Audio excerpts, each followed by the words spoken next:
In this video, I will show you how you can make a 4-page flyer on one page. Now first you need to come over to canva.com.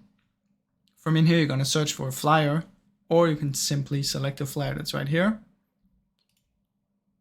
Once you're in here, you're going to go to the file up here, click on settings and press show ruler and guides. You can also press shift and R. Now once this is done, there will be a ruler up here and a ruler here. You're going to click and drag until you find the middle. It will automatically lock on when it's the middle and turn pink. I'm going to do this for both, just like that. And as you can see, now you have 4 spaces where you can put the flyer in.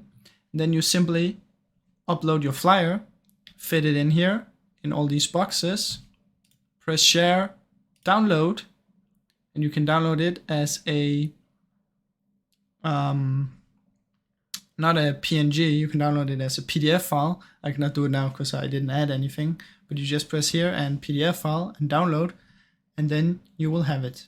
And that's how you do it, guys. Thank you for watching.